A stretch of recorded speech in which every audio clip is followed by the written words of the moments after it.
Welcome to EIS Navigator, the podcast for UK venture capital. I'm your host, Brian Moretta. Today, we continue with our EIS Basics series, and we're talking about how companies can find the right investor or fund for their business. As a reminder, as well as the audio podcast version, you can see a video version on YouTube. And today, I'm delighted to be joined by Michael Theodosiou, who is an investment manager at Symvan Capital. Welcome to the podcast, Michael. Thanks for having me. It's absolutely our pleasure. Well, we had your boss, Keelan, way back on episode 79, which was a couple of years ago. So anyone who missed that, do you want to tell us briefly who Symvan are? Absolutely.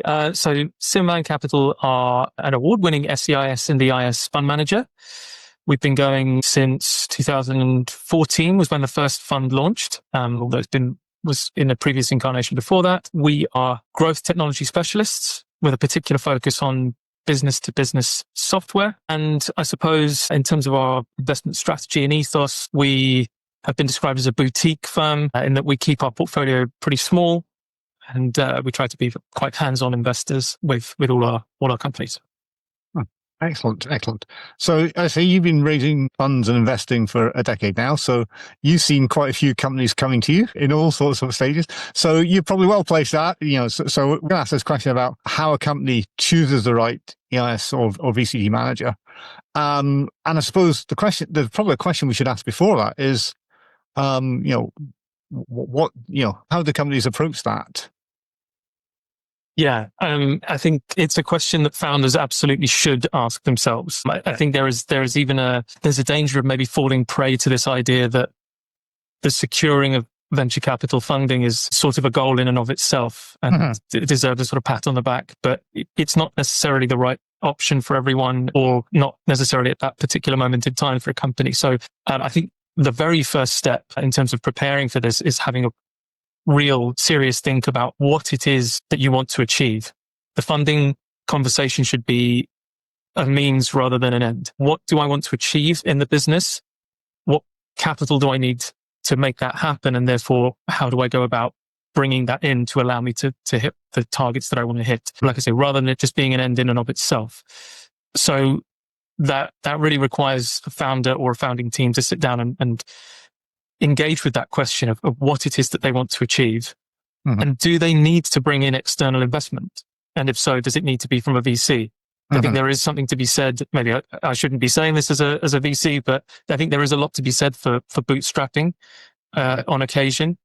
And actually, even I say that from a VC's perspective, we often quite like to see people who have dug in and done a bit of bootstrapping. It shows a degree of dedication, of seriousness, of an appreciation for the fact that helps de-risk the proposition in what is a very, very high risk market, at least on an individual company basis. So I think the first thing is not to rush into it, to assume that what you want to do is go and scattergun approach every VC that you can find with a sort of a spam email and hope that something hits. Make sure it is what you actually want to do in the first instance, and that you've got a clear idea of what you want that money for. Yeah, because I think in some sense you are beholden to that venture capital investor, and you have to have an idea, I think, also about the return that they are expecting of venture capital returns. If you think you're just going to double your money after 10 years, that's not really a venture capital type business. Probably not. Business, but it's not really a venture capital type business. Yeah, absolutely. And then that comes back to the idea of making sure that you're clear about what it is that you want your company to achieve and what you think it can achieve, and then marrying that with the expectations and the targets for a venture capital investor coming in. And the same sort of applies to angel investors as well, but maybe to a slightly lesser extent. But the point you made about the expectations that come with investment, it needn't just be in terms of sort of an onerous, presence on your shoulder as a founder that you need to constantly be trying to appease. But I think there is something very fundamental about that moment that any other shareholder really comes on board, but particularly if there's someone who's invested for their shareholding, your role as a founder does shift from it sort of being your own little personal fiefdom into, just from a legal perspective, if nothing else, you become the steward of other people's shareholding as a director, as a founder. And you need to kind of go into that with your eyes open, that you are now looking after other people's interests. And it's not just a sort of personal project anymore. Yeah, absolutely. So if someone's actually crossed that bridge and we haven't put you off yet, maybe it's worth just saying, a little bit about the different types of managers that are out there. Because as you say, there's, I don't know, a couple hundred VCs, I would guess, or something like order in the UK. Order of magnitude bigger if you look at America. They're not all the same. No, far from it. Even in the relatively small sector of SEIS and EIS, there's a remarkable amount of, almost a dizzying array of variation between fund managers and their approaches. So it may not be what founders necessarily want to hear, but I think the advice I always give is you have to do your homework on this a little bit as a founder. In my experience, I can't think of anyone who has recommended or has a good experience from a VC's perspective of that sort of scattergun approach that I mentioned before. And ultimately from a founder's perspective, totally understandable. And I fully agree with it, that you don't want to be sort of, you don't want to get sucked into a very time consuming process and fundraising, just pulling all your focus when what you want to be doing is building a business. Mm-hmm. But actually, I think if you do some homework and you do a bit of research, it means that you can be more targeted and more effective and more efficient when you're going out to market than simply taking a sort of scattergun approach. So I think the first step is to go and do a bit of research. There are plenty of independent assessors and reviewers of products in this space. There's also resources like the EIS Association itself, which has most of its members listed there. And so if you really are coming into it cold, these kinds of places are a perfect place to at least know where to start looking. And then once you've got sort of a list of the right sort of people in the right sort of space, then you can drill a little bit deeper to find out what it is that they do. And a lot of that high level information that I think will be relevant to making your initial decision about who to approach, it needn't be much more than looking on their website. So that kind of high level information you mentioned there. I think there are some really simple distinguishing characteristics between managers. Of course. Yeah. So sector is an obvious first port of call, both in terms high level things like, are they a deep tech fund or a software fund or a life sciences fund? That kind of high level distinction is a very obvious thing to ascertain first. And then maybe a little bit more granular on that kind of thing. What specific verticals within those high level sectors do they look at? Are they an insurance tech specialist, or are they a climate focused fund, or whatever it might be? So that really allows you to filter things quite quickly from a high level perspective. Then I think the other very obvious one is the stage that fund operates at. Is it a pre-seed, seed, Series A, Series B fund? Is it SEIS, EIS, VCT or other? That will give you an indication of whether you're the right fit for them and they're the right fit for you. And then after that, there's slightly more granular detail that might be harder to find immediately, but when and how they're deploying as well. Not all funds are raising or deploying all the time. You might not be at the right point in the tax year if it's a tax advantage fund. So making sure that you understand that is also helpful, because there's nothing necessarily wrong with approaching people before you're ready for them, but it requires a different type of approach, I think. Yes. So we had approaching managers down the list. So you mentioned, when should companies think about approaching a fund manager? It does depend. I tend to tell companies that you should be getting the ball rolling on a fundraise between 3 and 6 months before you want the actual investment to be met. Obviously, it's a bit of a how long is a piece of string question, because it can be shorter, it can be longer, depending on lots of factors, really, whether you're syndicating and it's part of a larger group of investors or not, the level of complexity, the stage you're at, the size. But I'd say that's a decent assumption to make about how long it will take you. Don't leave it too late, obviously.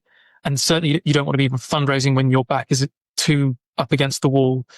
From a runway perspective, I always tell companies that the best time to be raising money is when you don't need it, because it just gives you that flexibility and that power, I guess, in the negotiating bit of terms. If you're not desperate for it, it helps. So I'd say give yourself a good buffer, give yourself a good run at it as a founder, give yourself that time to do a bit of the research, like I said, to prepare the information on your side and to allow those conversations to sort of warm up. They're going to take a little while. I know different funds have different approaches to this. Speaking from our approach and our experience at Symvan, we usually take between 2 and 3 months from a first conversation to actually deploying an investment into a company. And I don't think that's sort of massively unrepresentative of a lot of people. I've seen loads of people, as you can imagine, and yeah, that is fairly typical. There are some that do take a little bit longer. There are some that can do it shorter if they're really keen and they feel the need's there. But yeah. So I think, giving yourself that time as a founder is important. So, and also take into account the time of year, like I said, depending on when funds are deploying. The lead up to the end of tax year for SEIS and EIS funds is obviously pretty critical, and that can work in a founder's favor. And I would say, again, as long as you have got a clear picture in your own head as a founder of the requirements, what it is that you're looking to raise and what you're using it for, then working backwards from that point to know how much time you're giving yourself to bring in those funds without it killing your momentum if you're already up and running. Or, like I say, getting your runway into a position where it's a little bit squeezed, and then you're kind of panicking, and maybe you're having to accept terms that you'd rather not, or your choices aren't as broad as you hoped they were. Yeah, and in terms of approaches, I mean, is the best way just send an email, or are there better ways of actually approaching fund managers than just sort of finding something from the website? Yeah, it can be difficult because fund managers see hundreds and hundreds of decks on a weekly basis, a lot of us. And so finding a way to break through can be difficult. You're right. I think the first port of call should be the company website. A lot of us have sort of a web form that you can put your deck and some short information about yourself and your business into, go into a pipeline processing system, which should cover things. Obviously, more warm introductions are better. Again, speaking about our own pipeline and deal flow process, I'd say one of the sources of deals that has the highest level of conversion are from direct recommendations. But obviously you can't just manufacture those overnight as a founder. But I would say it's helpful to have a look at, if you want an avenue into a warm intro rather than just these cold emails, then looking at the portfolios of the people that you want to approach and maybe trying to reach out to other founders in their portfolio, I tend to find that that's quite a sensible place to start. You can get an unvarnished view of that fund manager. Do they actually do what they say they do on their website, or is it all marketing? You're basically doing a customer reference call, if you like. And if it works, then you might have a much warmer introduction into that fund. Obviously, any other networks that you can do that through can be helpful. See, things like getting onto accelerator or incubator programs can be very helpful as well, because they often make introductions to these, but also it just sort of increases your visibility. So, we have an indication that you've passed muster to some extent before approaching us. But even if you are relying on cold approaches, if you're really struggling to find those warm intros and warm leads, at the very least, like I say, try, and it sounds very sort of, reminds me of the advice I used to get about UCAS forms and personal statements, but do try and tailor it. Don't do a sort of dear team or dear investment team. Try and find someone, speak to them, find out what it is that they invest in and try and speak to that. It goes a long way. When you just see generic emails, it's very difficult to sort of muster the enthusiasm to put them high on your list of the hundreds of decks that you're reviewing on a weekly basis. And once this is a question of the process. You mentioned some initial filters for managers. What would be, once you're in the process and maybe, if you're lucky enough, you've got 2 or 3 people to compare. How do you start distinguishing between about, which manager might be the best one for you? Yeah, a really good and important question. And it can be quite a difficult one. Especially if it's your first time as a founder and you haven't really been through this before. You don't necessarily know what sort of market standard terms are, although there are resources to help you with that. I think, at the risk of sounding a bit like a broken record, I think it comes back to that first point I made. The first thing that you need to do is be clear in your own mind what it is that you want. Yes, obviously get advice from others and other founders in particular. And there's obviously plenty of resources on the internet for what market standard might look like, BVCA template documents, these sorts of things. But yeah, I would urge founders to not be swayed overly by others. Even advisors, even lawyers, if you've got to that stage, know what it is that you want and what you want out of it. Because then you can assess whether the funds, say, like you said, you've got 3 term sheets on the table. You can try and optimize for what is meeting your needs and your requirements best. So, obviously, if you're at that stage with term sheets, looking at those terms and understanding what that means, that balance between what you're getting out of it and maybe what sacrifices you're making for that is really important. Obviously, pure financials, fees. Almost all funds charge fees of some kind, and many of them to the investee companies. So what does that look like? Is it market standard? Is it onerous? Are you happy with what it looks like the value you'd be receiving for that actually are? What value add is there, if any? What degree of control does a fund insist on? Again, I'm kind of couching this in quite negative terms because it can just be sort of consent rights and it's protections for their investors. But from a founder's perspective, it's very easy to see that as ceding control to the person that's coming onto your cap table. But what does that look like? What are those scenarios? Is it going to slow you down too much based on what they require you in terms of reporting or the consent matters that they have? So some of that can be quite daunting, especially if you don't have experience of it. But it's very important to get your head around it and understand what that's going to look like. Because we say this to companies all the time. The sort of time horizon that you're expecting to be invested for is maybe upwards of 7 years on average. So you're going to be cheek by jowl probably for quite a long time. So you've got to be comfortable that relationship is going to make sense. There may be what you may want as a founder is something much more hands-off, and there are funds that do that, and it is basically, here's a check and see what you can do with it. But I think even in scenarios like that, they are on your cap table. Like I said, you've got obligations to them. They will have certain consent rights. So it's important to understand what you're getting into, and it's certainly worth taking your time. In the situation that you've painted, having several options on the table, again, a very, very strong position for a founder to find themselves in, because you can really optimize and take that time to decide. Yeah. And I think the important thing about it is not just about the price, in the sense, there is a temptation to pick the best price, but the term sheets are a lot wider than that. And I think you're right about, hands off. Managers give support, and I think coming back to a customer reference you mentioned, there's some talk about support and the way it works in practice. Sometimes it's better, sometimes and as you say, what's better for one person may not be better for another. If they're more hands-on and you need to need, I just want someone at the end of the phone if I need to call them. Exactly. And I think it's actually more relevant these days than it used to be, and maybe because of that, slightly harder for founders, because I certainly think when I sort of started in this industry about a decade ago, that kind of messaging was probably in a minority of that value add component. But I think it's really prevalent now, and I think that's a good thing, because I think it does mean that more fund managers are putting more time and effort and resource other than just finances into their portfolio companies, which in my view is a good thing.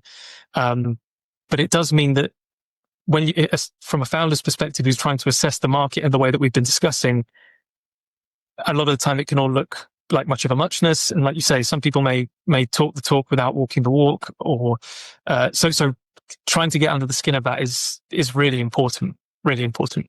Yeah. I think that's definitely right. Any final thoughts? Not that I can think of. I'm going to think of something very, very, very sage to say after we finish. But at the moment, I can't think of anything else. Okay. So if anyone wants to find out more about what you're doing at Symvan, where should they go? First port of call is the website, www.symvancapital.com, or looking us up on LinkedIn, where we all, fairly regularly put out information about the fund and our portfolio companies. Or, like I said, reach out to any of us individually or any of our portfolio companies. Excellent. We will put a link in the show notes to your webpage, at least, not all the portfolio companies. Thank you very much for coming on today, Michael. Really Thanks, Brian. appreciate your time. Pleasure. So for listeners and viewers, as usual, you can get full show notes with links at harmonandco.com/podcast. You can subscribe to the podcast and all good podcast services or through the link in the show notes. And you can obviously follow us on YouTube as well for this series. If you like what you hear, then please tell a friend or colleague. Give us a really favorite podcast app. Give us a thumbs up on YouTube. They're all very welcome. We can be contacted at inquiries@harmonandco.com. Thanks for listening, and we'll be back next week with the next in the EIS Basics series.